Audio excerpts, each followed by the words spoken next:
Yan. Amen, amen. Good evening po sa inyong lahat, mga kapatid sa Panginoon. Again, welcome po sa Real KJ Believers. And we are now signing on. Okay? So it's Monday night. At sa lahat po ng ating mga masugid na tagasunod. At at the same time, no, mga faithful nating taga-share ng ating video. Sa lahat po ng sumaybay sa matagal na panahon, 4 years na po tayo this March, no? Ay, April. April ano? April 3. So, dapat meron tayong anniversary service. Gagawa tayo ng anniversary service para po sa Real KGB Believers sa ating church, sa ating FB Live anniversary. Okay? At i-special mention natin yung ating mga old time na mga kasama. Okay? Nariyan po sila Sister Gemma, sila Sister Ana, Sister Nolin. Yan po yung ating mga matagal na mga kasama sa Real KJB. At sino pa, Brad? Sila Sister Lobelia Patungan. Yan ang madalas po natin nakakasama. Sila Sister Saliana Rose Gonzales Nicolas. Yan po yung naalala ko na ito yung mga taong palagi na lang po na basta po tayo po ay nag-live ay nariyan po sila. Sila Brother Eman Sibalios. Yan po. Sila Brother Levi Sibalios. Yan po yung mga nakakasama po natin. From time to time, no? At may mga iba po, no, na talagang ever since ay talagang hindi po sila bumitaw sa programa ng Real KJB. So tayo po ay dadako sa Genesis 31. Okay? So ilan na lang po, no? Ilan na lang chapter? Oo, 19 chapters na. Ngayon at 31 natapos natin yung pakayang 19, no? So malapit na po tayong matapos sa Genesis. Okay, one of the longest book in the Bible, no? Pastor, baka may balak kang magturo ng Book of Psalms. Meron po. Ano yan? Ilan ang Book of Psalms? 150? May. Pero may mga maikli naman na chapter. Kaya pwedeng ituro. Pwedeng ituro. Kasi nga ito, 50 oh. Eh, ang haba ng mga chapters. Oo. Tama. Okay, so yun, in-encourage ako ni Pastor John na ituro daw yung Book of Psalms. Okay, hayaan mo Brad, ila-line up natin yan. Okay?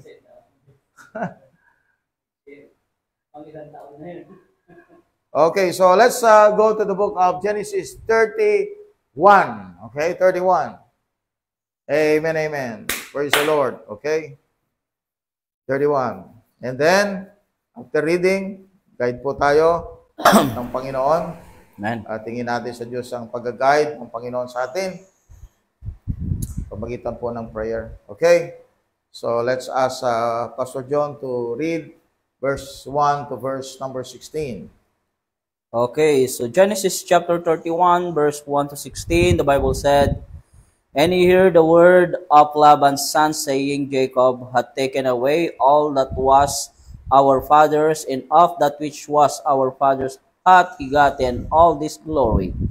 And Jacob beheld the countenance of Laban, and behold, it was not toward him as before.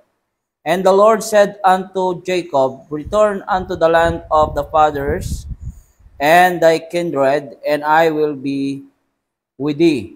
And Jacob sent and called Rachel and Leah to the field unto his flock, and said unto them, I see your father's countenance, that it is not toward me as before, but the God of my father hath been with me. And ye know that with all power I have served your father. And your father hath deceived me, and changed my wages 10 times, but God suffered him not to hurt me. And he said, Thus speckled shall be thy wages. Then all the cattle were speckled, and if they said thus, that the rings tricked shall be thy hire, thy were all the cattle rings tricked. Thus God hath taken away the cattle of your father, and given them to me. And it came to pass at the time that the cattle conceived, that I lifted up my eyes, and saw in a dream, and behold, the rams which lived upon the cattle were rinstrated, speckled, and wrestled. And the angel of God spake unto me in the dream, saying, Jacob. And I said, Here am I.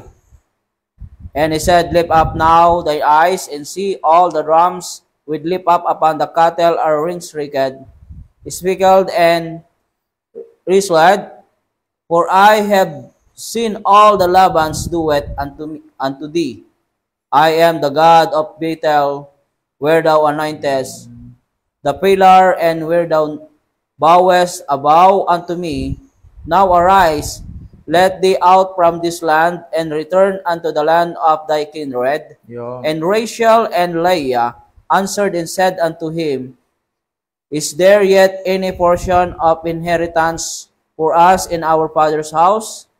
And we not counted of him strangers, for he hath sold us, and hath quit devoured also our money. For all the riches which God hath taken from our father, that is ours, and our children's. Now then, whatsoever God hath said unto thee, do. Yan, okay. Ayan na, no? Panalangin mo, kapatid. So tayo po'y manalangin, dakilang Diyos, amang banal, makapangyarihan sa lahat. Panginoon, salamat po Diyos sa gabing ito, Panginoon, na kami po muli o Diyos ay pinagbuklod mo, Panginoon, upang aralin ang inyo pong salita, Panginoong Diyos. Hiniling ko po, Panginoon, ang bawat isa o Diyos ay nasa maayos na kalagayan, Panginoon, at dalangin po namin, Panginoong Diyos, ay bigyan niyo po kami, Panginoon, ng sapat na pangunawa, Panginoong Diyos, sa pagtatalakay, Panginoong Diyos, sa amin pong pag-aaralan sa oras pong ito. Panginoon, lahat ng ito, o Diyos, ay amin pong pinapanalangin sa dakilang pangalan ng aming Panginoong Jesucristo. Amen. Amen, amen. Okay po, so i-comment po natin ito, mga kapatid. Alright, by God's grace. Okay, so may comment po natin ng maayos. No?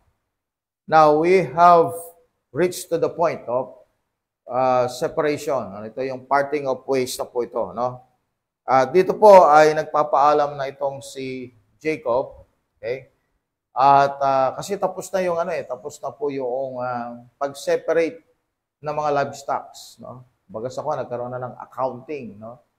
At lumitaw nga po na si Laban ay naisahan, no, ni Jacob, nang hindi niya alam. At umuwi doon sa resulta na mas marami ang naging livestocks, no? Naging pag-aari ni Jacob kaysa kay Laban. Okay? Now, of course, buong family ni Jacob ang aalis. Okay? So, aalis ngayon yung mga apo, mga anak ni Laban after many years. Okay?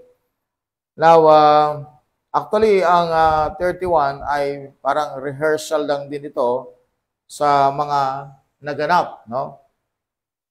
Sabi niya sa verse number 1, and he heard the words of Laban's son, saying, Jacob had taken away all that was our father's, and of that which was our father's had gotten all this glory.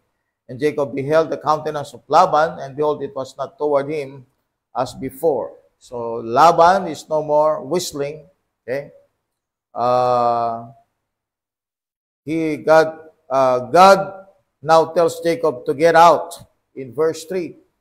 And Jacob beheld the countenance of Laban, and behold, it was not toward him as before. And the Lord said unto Jacob, return unto the land of thy fathers and to thy kindred, and I will be with thee. So ito po yung panahon na kung saan, itong panahong ito, this time, God is talking. God is yung pagdidilan Diyos sa mga Old Testament saints in this period. God is talking directly, no? Wala pa silang scriptures So there's no scriptures. So yung pong vision at saka dream, importante po sa kanila para malaman nila yung kalooban ng ating Panginoon Diyos. Okay? Now, verse 3, return unto the land of thy fathers and to thy kindred, and I will be with thee. No? So, going back sa time na ni Abraham, si Abraham, umalis po siya doon sa land of Ur, at he settled in the land of Canaan. Kung saan po, doon na rin lumabas si Isaac, lumabas na rin si Jacob. Now, Jacob went to Haran to find a wife. Okay? So, after many years, una, 7 years siyang nag-serve. Tapos, ang napangasawa niya si Leah, 7 years siyang nag-serve again, kapag gusto niyang mapangasawa si Rachel. So, that's already 14 years. Tapos, nagkaroon na siya ng mga anak. Okay? Mula sa kay Bilha at saka kay Silpa, na handmaiden ni Rachel at saka ni Leah. No? So, 4 na babae, nag-produce po ng 12 sons and 1 daughter, si Dinah. Okay? Now, Jacob, he had a vision or dream that the Lord is trying to bring him back to the place of Canaan, no? Yung land of saan po si Abraham was buried. Okay? Return unto the land of thy fathers and to thy kindred, and I will be with thee. And Jacob sent and called Rachel and Leah to the field unto his flock, and said unto them, I see your father's countenance, that it is not toward me as before, but God of my father hath been with me. And you know that with all my power I have served your father. Now, Jacob is talking to Leah and to Rachel, no? At sinasabi niya sa kanila, sinerve ko yung tatay ninyo. Sinerve ko yung tatay niyo with all my power. And your father had deceived me, and your father had deceived me, and changed my wages 10 times, but God suffered him not to hurt me. Okay, so actually, totoo na dinaya siya ni Laban, pero dinaya din naman niya si Laban. Okay, and if he had said thus, the speckled shall be thy wages, then all the cattle bear speckled. And if he said thus, the rank streak shall be thy hire, then bear all the cattle rank streak. Alam natin mga kapatid, hindi po ito totoo, no? Pagkat dumami ang speckled, alright, na mga cattle, it is because of some methods na ginawa nitong si Jacob. Now, verse 9, thus God hath taken away the cattle of your father and given them to me. Ginamit pa niya yung God, ginamit pa niya yung Diyos. And it's just like many Christians, they're using the name of God, and they said, God bless me, pero meron silang mga ginawang ibang mga methods, pamamaraan, kaya sila yumaman. Kaya nga, minsan, masyadong na-overuse yung pangalan ng Diyos. Bakit? Sapagkat lahat halos, no, ng mga tao, pag pinag-usapan nila na they just want to promote themselves, sinasabi nila yung God, ang Diyos kasi, tinulungan ako. Ang Diyos ang nagpayaman sa akin, ang Diyos ang siyang nagdala sa akin nito. Pero in reality, meron sila mga ginagawang hindi tama. Just like si Jacob. Okay? So ito yung sinasabi niya ngayon kay Leah at saka kay Rachel.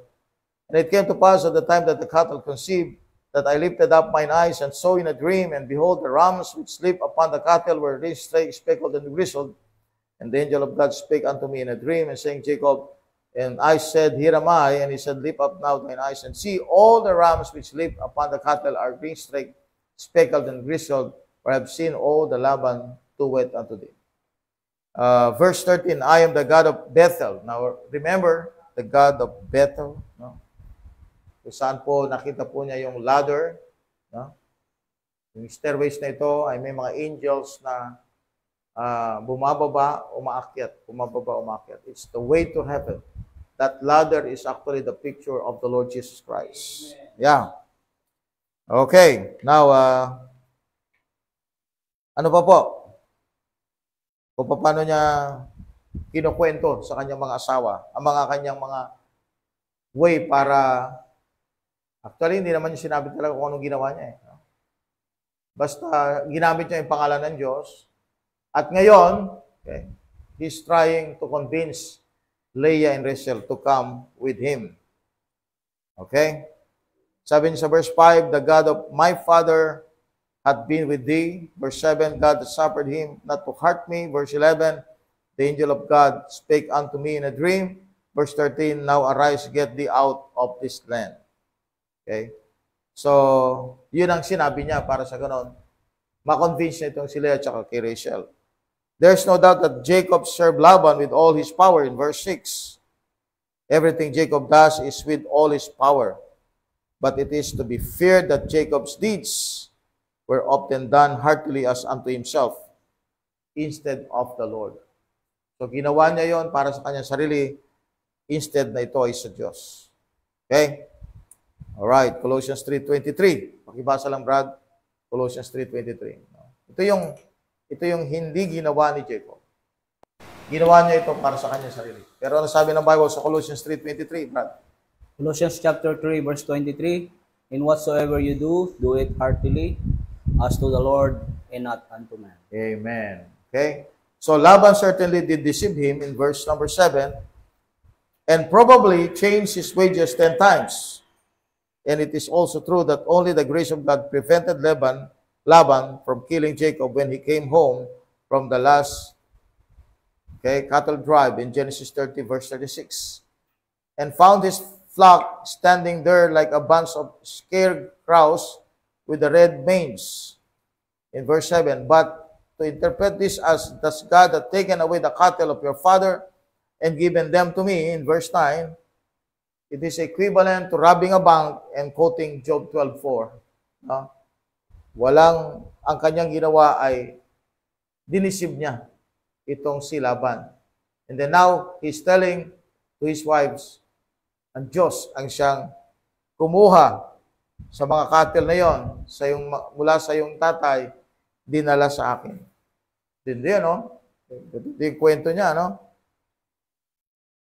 At the time that the cattle conceived, in verse 10, meaning po nito, but at the time the cattle conceived, Jacob had already gone out of and gotten the rods, fixed them, and placed them. Genesis 30, verse 27 to 41. No? So, hindi po nag-conceive na lang basta-basta at tapos lumitaw na speckled and spotted. Hindi po ganon. Alam natin po na may pamamaraang ginawa itong si Jacob. So, every time nagko-conceive sila, lalabas sa kanila yung may mga iba-ibang mga kulay. Iba-ibang mga, they are spotted, speckled. Alright, now,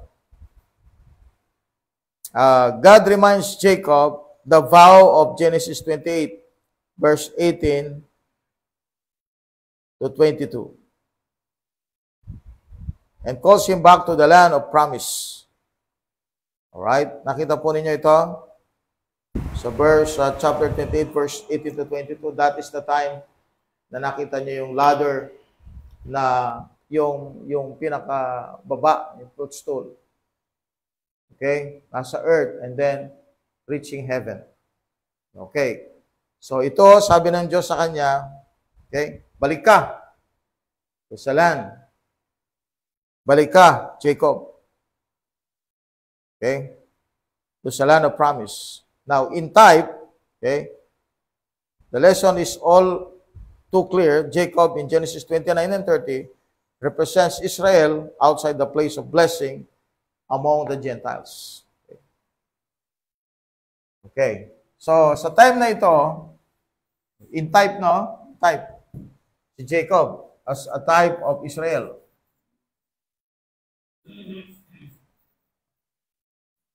As a type of Israel. So, wala siya sa land of promise. Wala siya. Para siyang exile. Wala siya. And outside of the land of promise, si Jacob, nagkaroon ng pamilya, dumami sila. No?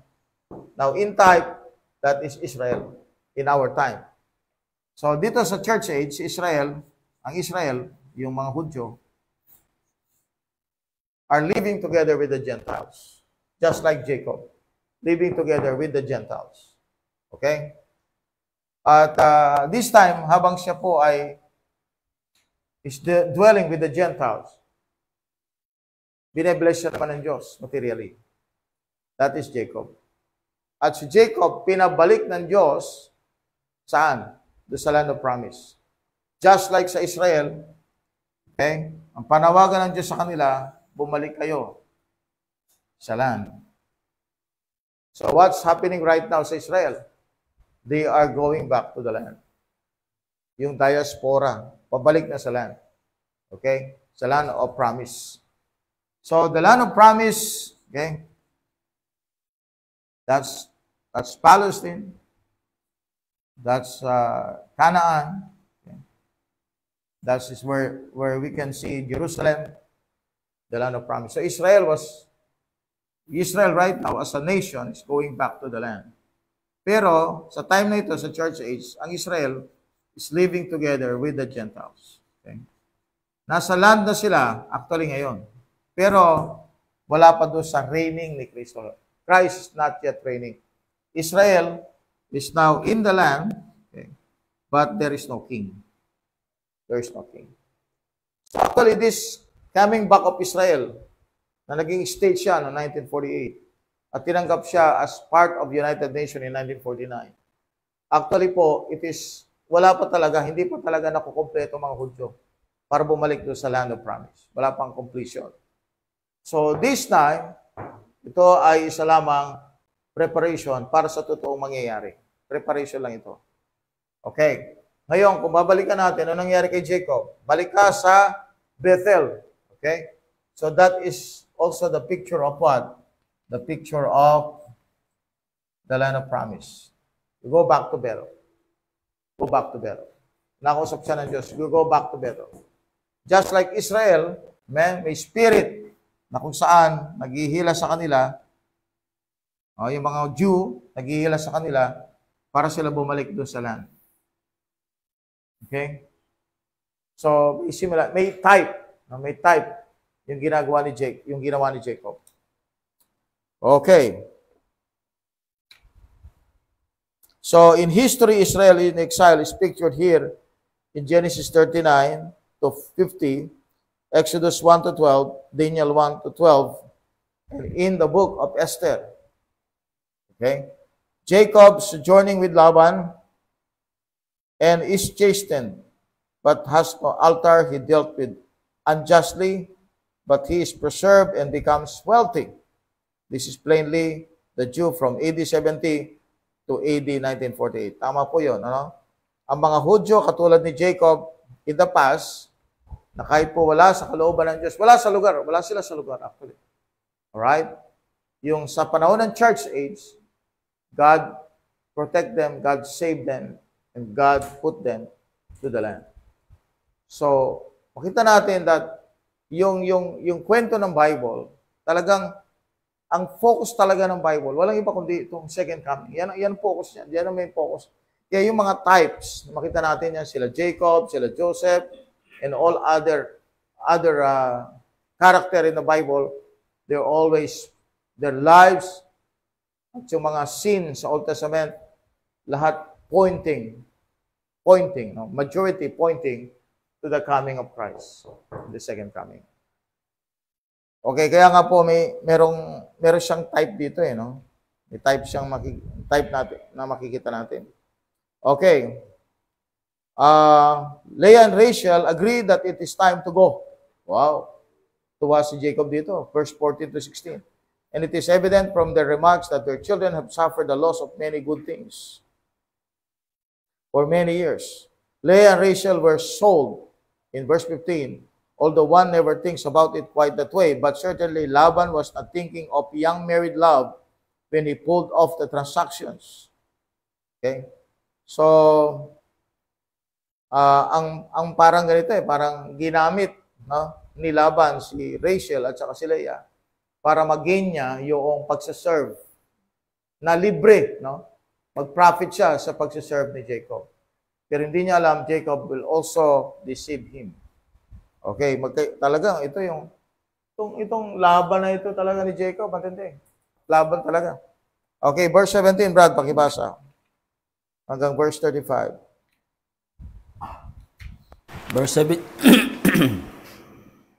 Verse 17 to 35, the Bible said, Then Jacob rose up and set his sons and his wives upon camels, and he carried away all his cattle and all his goods which he had gotten, the cattle of his getting, which he had gotten, and Padan Aram, for to go to Isaac his fathers and the land of Canaan.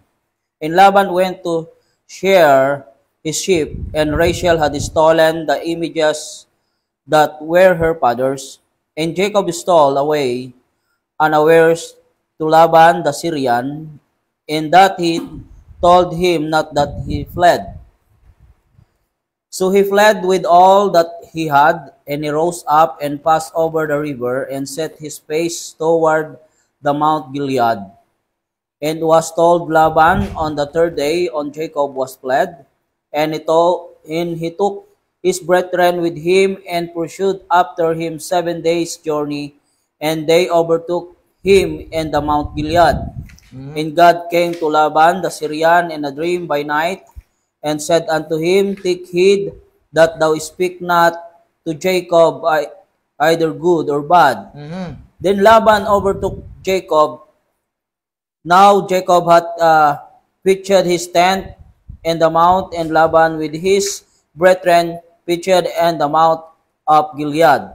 And Laban said to Jacob, What hast thou done, that thou hast stolen away unawares to me, and carried away my daughters as captives taken with the sword?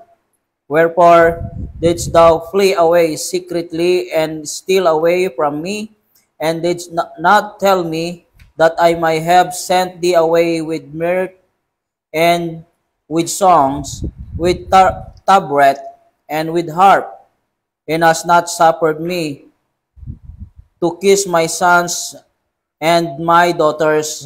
Thou hast now done foolishly, and so doing, it is in the power of my hand to do your heart. But the God of your fathers spake unto me yesternight, saying, Take thou heed that thou speak not to Jacob either good or bad. And now, though thou wouldest deeds be done, because thou sore longest after thy father's house, yet wherefore hast thou stolen my gods? And Jacob answered and said to Laban, Because I was afraid, for I said, Peradventure thou wouldest take thy pores, thy daughters from me. With whomsoever thou findest the gods, let him not live before our brethren. Discern thou what is thy with me, and take it to thee, for Jacob knew not that Rachel had stolen them. And Laban went into Jacob's tent, and into Leah's tent, and into the two maidservants' tent, but found them not. Then went he out of Leah's tent, and entered into Rachel's tent. Now Rachel had taken the images, and put them in the camel's furniture, and sat upon them.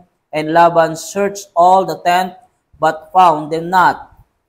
And she said, He her fathers, let him not displease my lord, that I cannot rise up before thee, for the custom of woman is upon me. And the searched, but found not the images. Okay. So, ang pinaka-main dito, yung images, no? Si Rachel. Yung pinaka-main issue dito, di ba umalis na sila? Diba? Umalis na sila. Paalis na sila, paalis na sila. At makita natin what Rachel did, okay? Is that she stolen the image. Okay? Now, ang image, first mention dito, no? Image. Okay? Yung image diyan ay isang yung sa Roman Catholic Church, di ba, may mga imahen, no? Natawag natin imahen. So, yun ang ninakaw ni Rachel. Okay? Rachel had stolen the images that were her father's. Rachel not only has temper tantrums, but she is also a thief. Okay?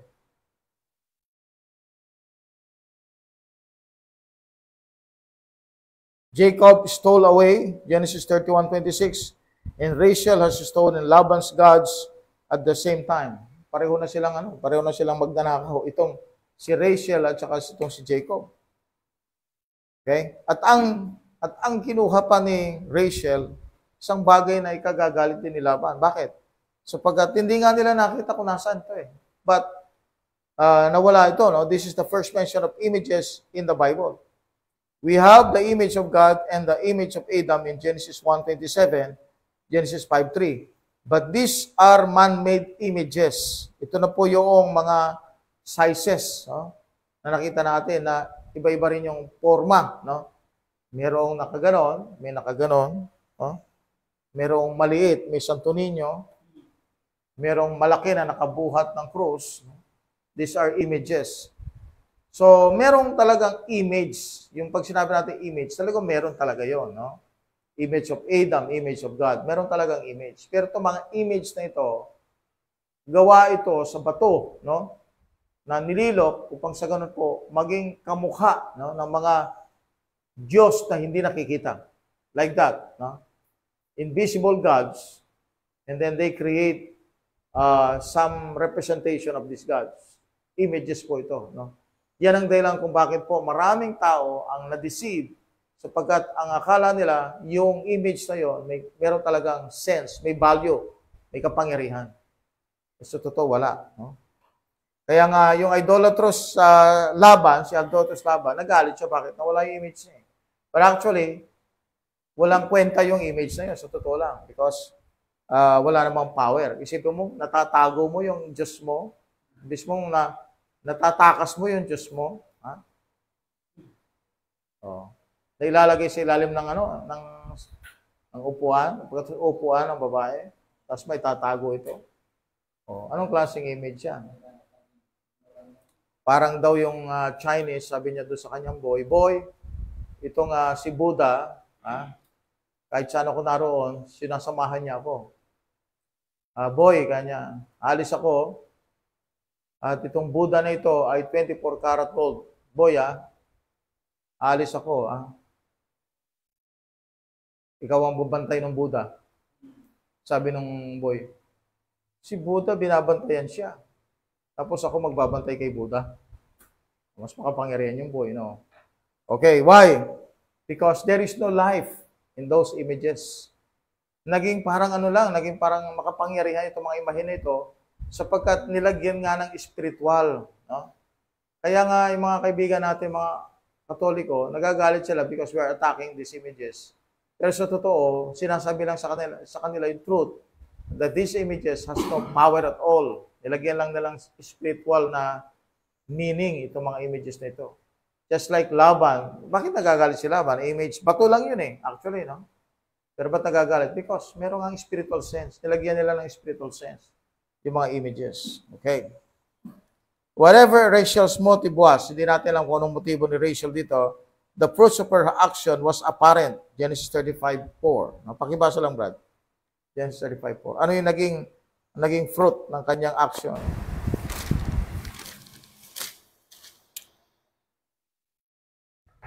Genesis chapter 35, verse 4, and they give unto Jacob all the strange gods, which were in their hand, and all their earrings, pambira, no? which were in their ears, and Jacob hid them under the oak which was by the Shechem.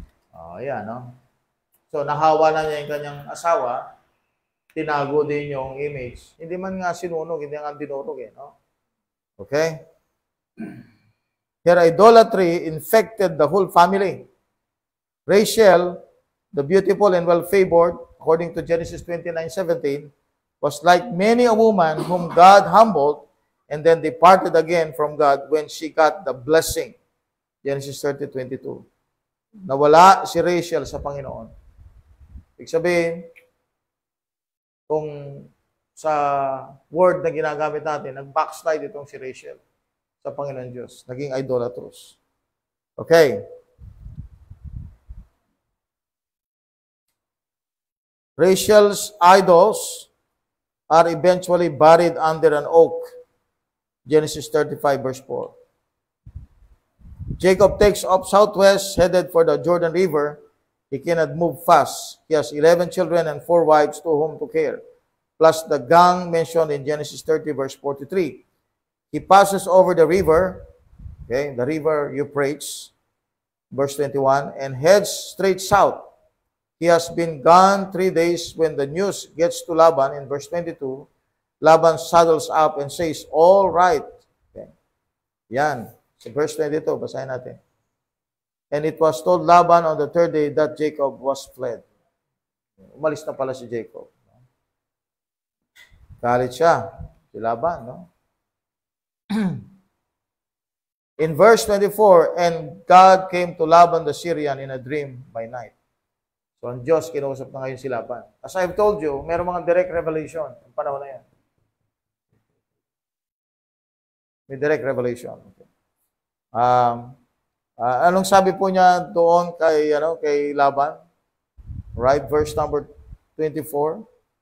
Sabi po niya, and God came to Laban the Syrian in a dream by night and said unto him, take heed that thou speak not to Jacob either good or bad. So winarningan, parang si Abimelech, no, winardingan ng Diyos na itong si Abraham ay prophet. Okay? Now, Jacob now, alright, kasangga siya ng Diyos, kinausap ng Diyos si Laban, no, in a dream. Then Laban overtook Jacob. Now Jacob had pitched his tent in the mount, and Laban with his brethren pitched in the mount of Gilead. Yung salitang overtook, ibig sabihin po, nahabol, no? Kasi nga mabagal lang sila maglakad eh.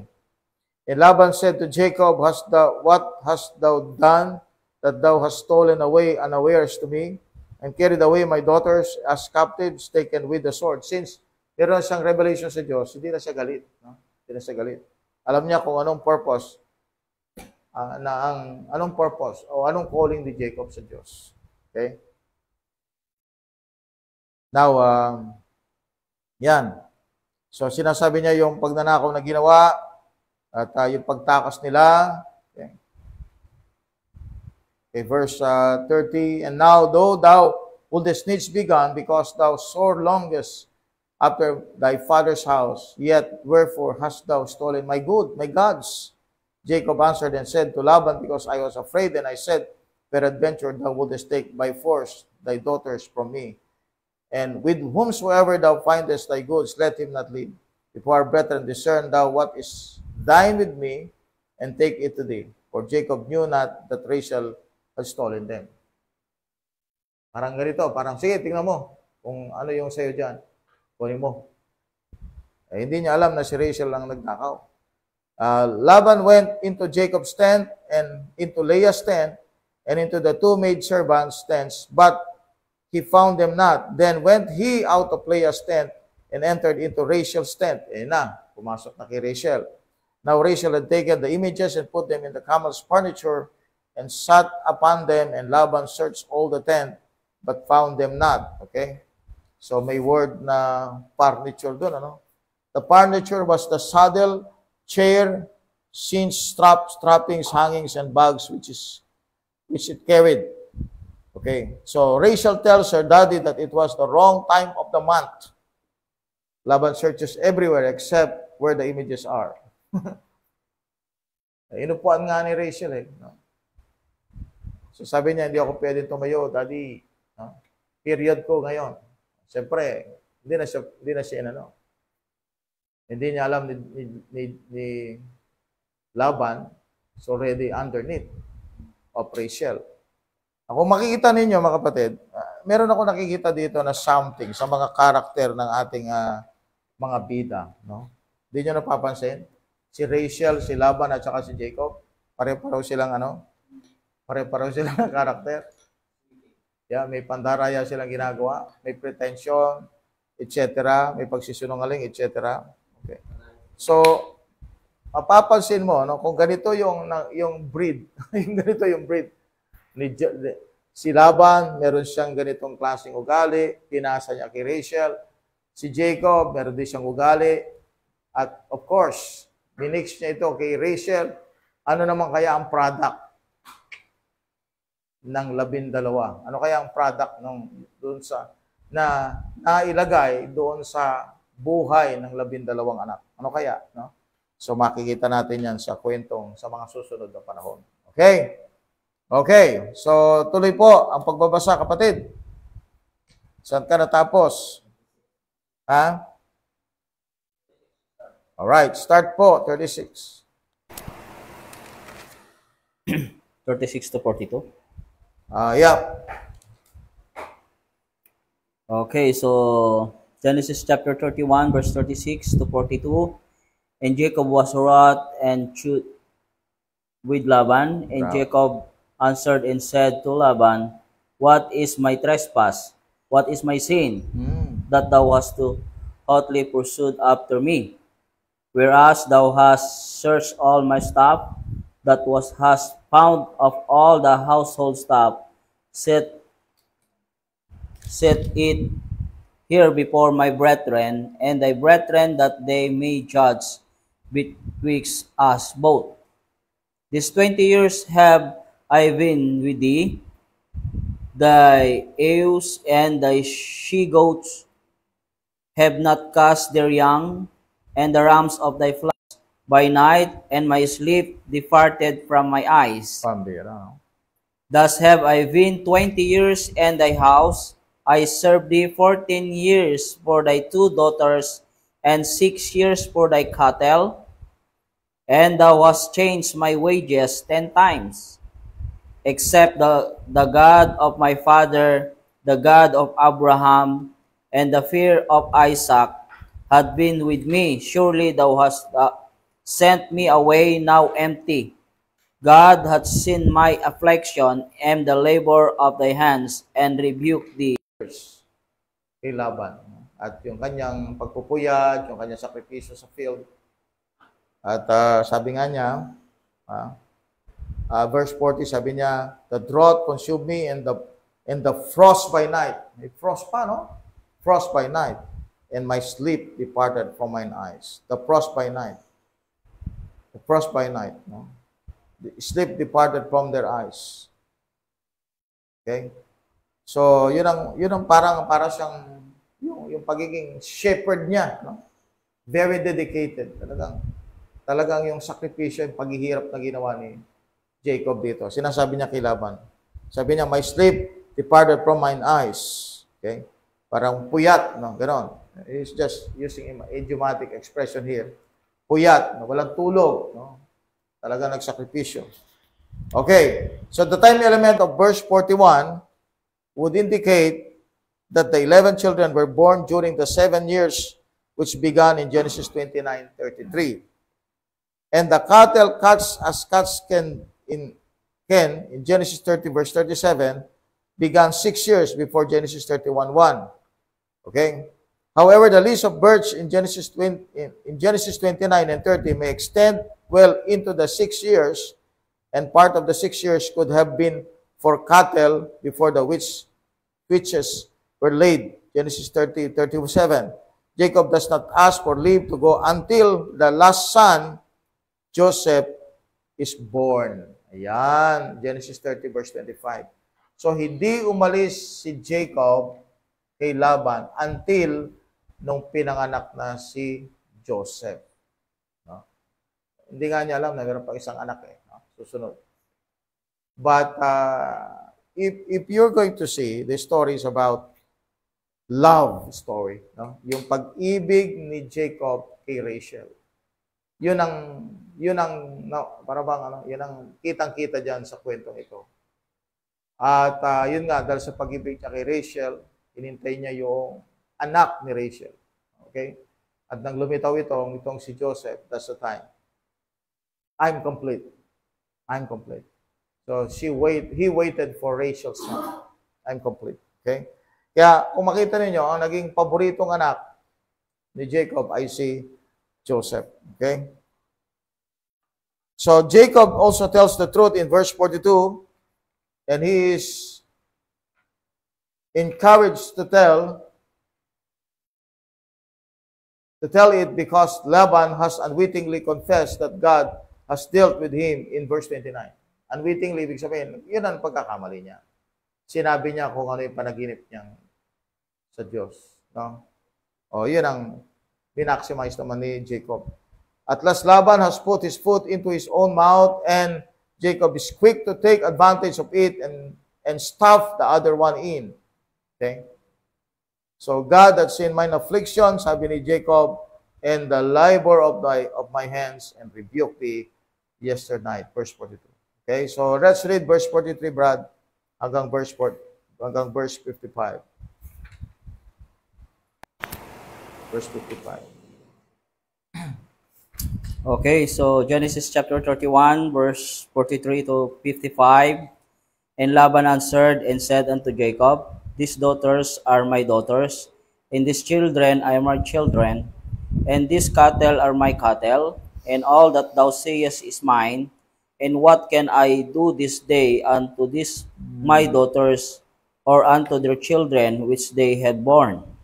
Now therefore come thou, let us make a covenant, I and thou, and let it be for the witness between me and thee. And Jacob took a stone and set it up for a pillar. And Jacob said unto his brethren, gather stones And they took stones and made an heap, and they did eat there upon the heap. Yan. And Laban called it Higar Sahadota, but Jacob called it Galed. And Laban said, This heap is a witness between me and thee this day. Therefore was the name of it called Galed. And Mizpah, for he said, The Lord watched between me and thee when ye were absent Galid. one from another. If thou shalt afflict my daughters, or if thou shalt taken other wives beside my daughters, no man is with us. See, God is witness betwixt me and thee. And Laban said to Jacob, Behold this heap, and behold this pillar, which I have cast betwixt me and thee. This heap be witness, and this pillar be witness, that I will not pass over this heap to thee, and that thou shalt not pass over this heap and this pillar unto me, for harm. The God of Abraham and the God of Nahor, the God of their father, judged betwixt us. And Jacob sware by the fear of his father's Isaac. Then Jacob offered sacrifice upon the mount, and called his brethren to eat bread. And they did eat bread, and tarried all night in the mount. And early in the morning Laban rose up, and kissed his sons and his daughters, and blessed them. And Laban departed, and returned unto his place. Yeah. Amen, amen. So you will see here, lumitaw na po yung kanilang pagpapakumbaba sa isa't isa. No? Realization ito na ang mga anak ni Jacob ay actually grandsons and daughter of Laban. So hindi sila pwedeng talagang mag-away totally, no? Isa na yung yung mga apo na yun no? Okay. Nakita ko itong si Laban, he desired Jacob to stay with him because nakita niya yung profitability, no, ni Jacob. At nakita naman ni Jacob na hindi pwedeng makasama itong si Laban because yun nga, nakita niya na meron siyang pagiging deceiver, na para bang sabi nga nila, hindi pwedeng magkasundo ang dalawang magnanakaw, no? Okay? Pagkagalit, no? Kaya they separated just like yung unang separation nakita natin si Abraham at si Lot. So they are becoming great, no? Hindi na sapat yung lugar para sa kanila. So they separated, no? Practically nangyayari sa buhay natin yan. Practically sa pamilya mismo, no? Na umaalis ang mga anak natin, nagpupunta sa ibang lugar and setting up their own families. At ito po yung nangyayari sa kasalukuyan, no? But of course, Laban, hindi niya basta-basta i-allow na umalis itong si Jacob. Kaya nga si Jacob, tumakas umalis no? Nang walang paalam. Now, what happened? Okay, so they reached to the point of agreement. At tawag dito ay covenant. Nagkaroon sila ng covenant. At ito na po yung naging covenant nila, no? So, sabi niya sa verse number 44, Now therefore come thou, let us make a covenant, I and thou, and let it be for a witness between me and thee. And Jacob took a stone, set it up for a pillar. Ginawang pillar ito, pinatayo. Maring maring stone lang siya. Sabi niya, set up for a stone. Ibig sabihin, malaki ito, no? Tinayo siguro ito, no? Para bang may bato, may batong tinayo siya. Pag gano'n. Isang malaking bato, tinayo siya. Ginawa siyang pilar. No? Binaon. Mayroon ito, no? Ginawa siyang pilar. At ito ngayon yung kanilang sign ng kanilang covenant. Ito yung patunay na nagkaroon ng covenant itong si Jacob at saka si Laban.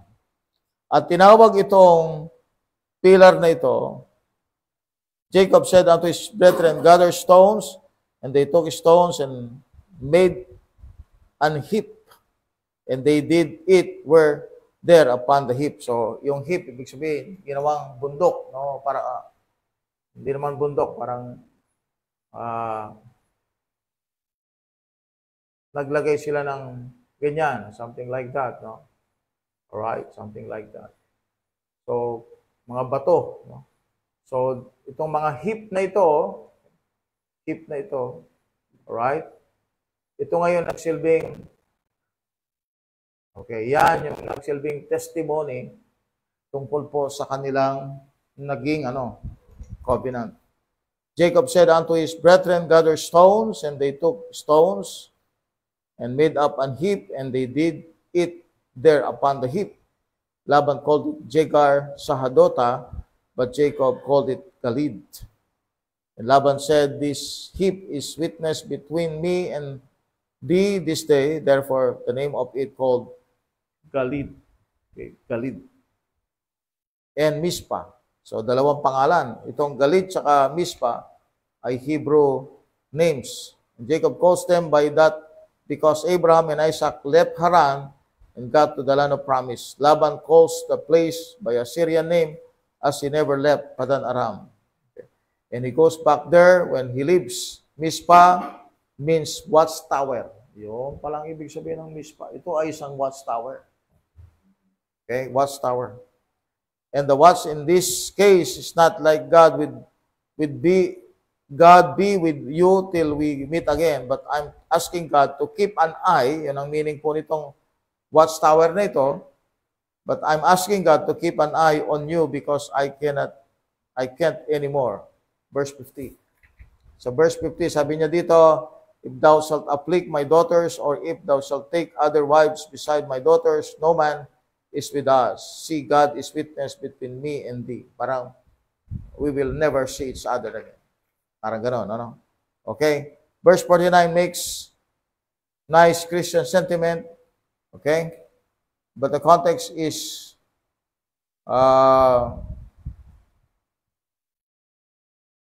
yan. Yung context, sabi niya sa verse number 49, sabi niya ganito, and Mizpah, for he said, the Lord watch between me and thee when we are absent one from another. Yun. Parang ano yan, parang, okay, ito yung paalala, no? Paalala na God is going to watch us while we are away from each other. No? Now, meron dito sa verse 53, okay, this is actually the third covenant that the Hebrew makes with a Gentile. Genesis 26, verse 28 to 30. So ito yung third covenant. Ito yung third covenant na nagawa ng isang Hebrew sa isang Gentile. When the two men take their oaths and swear by the heap of witness, they refer to their ancestry. Okay, so bumalik sila sa kanilang ancestry. Ano sabi ni Laban? Laban said to the God of Abraham and the God of Nahor. O yung sinama niya si Nahor. The God of their father judge betwixt us, and Jacob swear by the fear of his father Isaac. So the Laban goes back to the father of Nahor and Abraham, which would be Terah. Genesis 11:27. Jacob refuses to carry his oath back across the river, Joshua 24:3, and runs the oath only as far back as Isaac, verse 53. So this shows that the real issues of fellowship between Jacob and Laban are not getting settled at all. Jacob could have included Abraham in the oath without batting an eye. Look at him. Okay? So, hindi siya bumalik doon sa kay Abraham, kay Isaac siya. Sabi niya dito, verse 54, Jacob offered sacrifice upon the mount and called his brethren to eat bread. Asa na yan? Ayan, Jacob swear by the fear of his father Isaac. Hindi siya bumalik kay Abraham. Parang itong covenant na ito, no? Mga kapatid, no? Parang may something dito, no? Bakit itong si Isaac? No? Nagkaroon sila ng covenant. Itong si Laban, okay? Itong si Laban, nag-swear siya sa pangalan ng kanilang fathers. No? Pero itong si Jacob, iba eh. No? Hanggang kay Isaac lang ako. Ibig sabihin parang, I will not include you. Parang gano'n. Sa oath na ito. So there's something in that, my friends. Okay? So alam natin na itong covenant na ito ay hindi talaga seryoso kay Jacob. Okay? Then Jacob offered sacrifice unto the mount and called his brethren to eat bread. And they did eat bread and tarried all night in the mount. And early in the morning, Laban rose up and kissed his sons and his daughters and blessed them. And Laban departed and returned unto his place. Okay, so ano nangyari? Okay, sumuko na rin si Laban. Okay, so what Laban did? Okay, he left. So anong ginawa? Si Laban, saan siya pumunta? He went back to Haran. Okay, and now Jacob proceeds his journey. At saan siya pumunta ngayon? Sa land of Canaan. So naghiwalay na sila with his family. Okay, with his family. After the covenant, with his family. Okay, so that's all, folks. At nawa po ay nakita po niyo mga ilan ng mga bagay na kung babasahin niyo lang, hindi niyo mapapansin, no? So, may mga witness, no? Itong mga witness na ito na ni Jacob. Remember this, may mga words kasi dito, brethren, no? So, maaaring ito yung mga servants, no? Servants ni Laban at saka ni Jacob. Okay? All right. So, I think we have done our best para po ipaliwanag itong chapter na ito.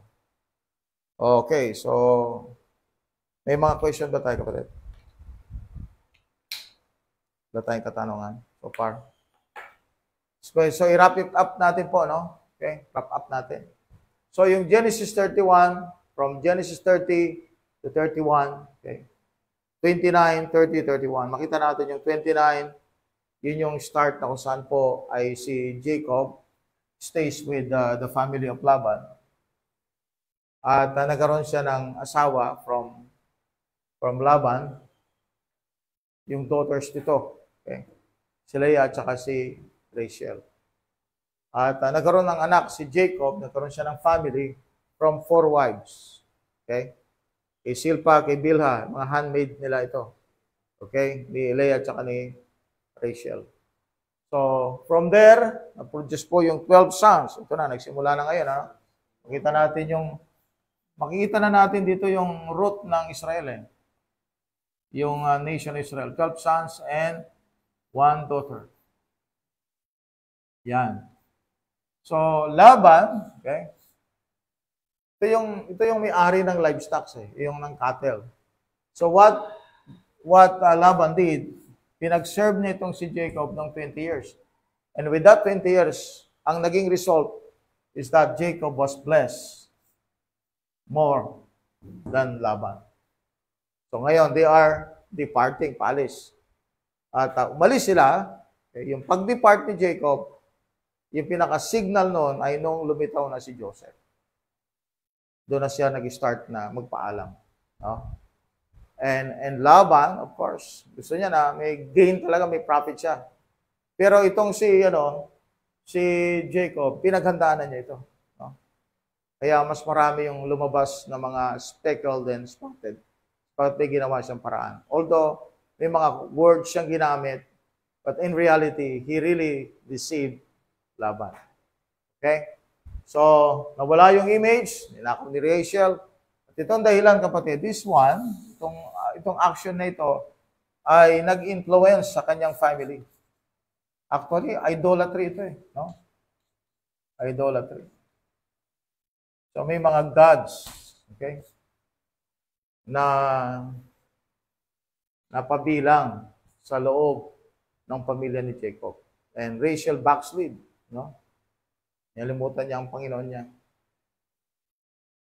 Okay, so what happened? Walang magawa itong si Jacob at si Laban kung hindi hayaan na lang ang kanyang mga anak. So they made a covenant. They had a heap of stones bilang testimony na they had the covenant. Okay? Ang isang bagay lang na nakita natin, na silip natin doon, si Laban, he went back to the ancestry the ancestors, sa father Abraham, father Nahor. But Jacob, hindi na siya umabot kay Abraham, hanggang lang siya kay Isaac. Para bang itong covenant na ito, para bang, okay, sinamahan kita. In reality, I'm not talagang dedicated to this covenant. Okay? So, with that, the ending, ano nangyari? Laban went back to Haran. Jacob proceed his journey to Canaan. So, tuloy-tuloy tayo ngayon. So, mawawala na si Laban. Nawala si Isaac. Nawala na si Laban. Muli ni Jacob saka ni Esau. So, ang concentration ng topic ay kay Jacob na napunta. Okay? So, yun lang po mga kapatid. At kung wala kayong katanungan, shout out po sa ating mga kapatiran. May shout out ba tayo, brother, John?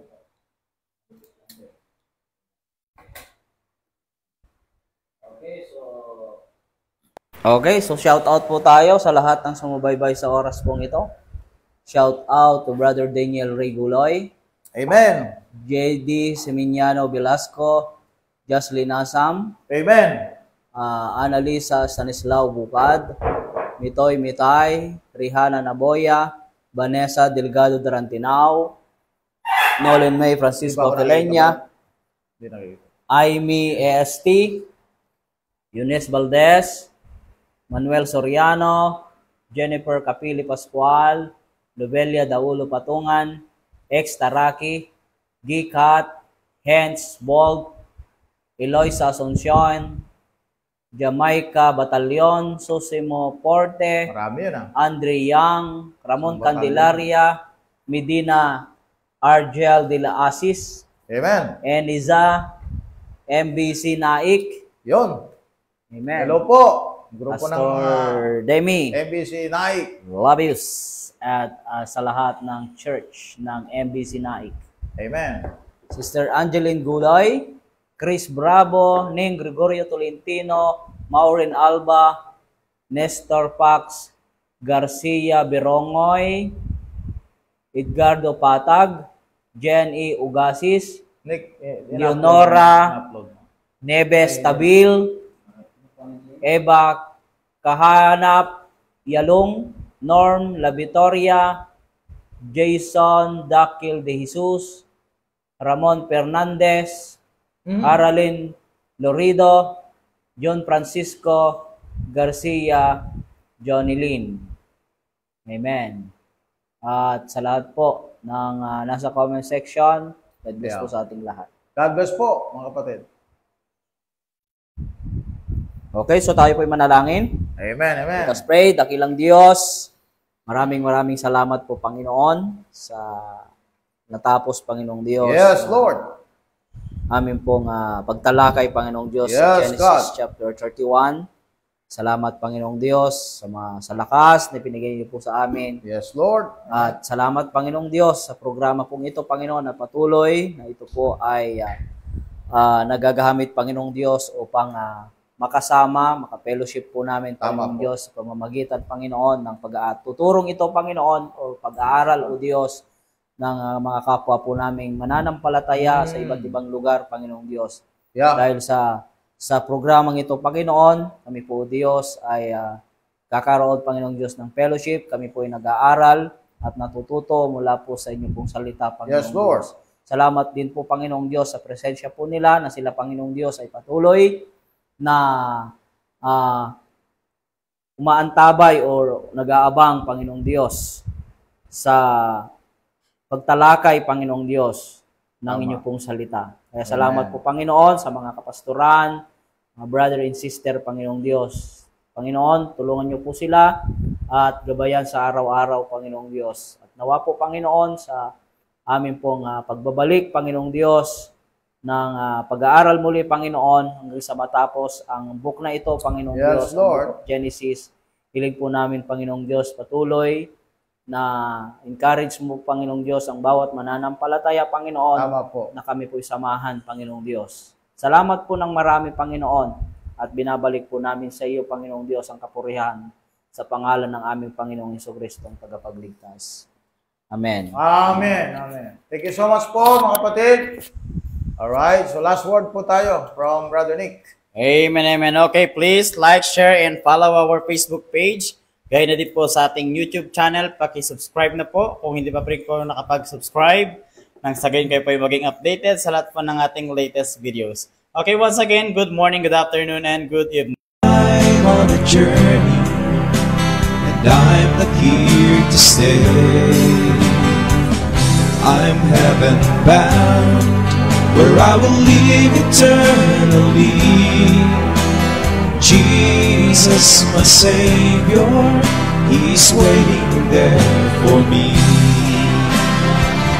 I'm heaven bound, oh hallelujah. I'm heaven bound, glory to God. I'm on my way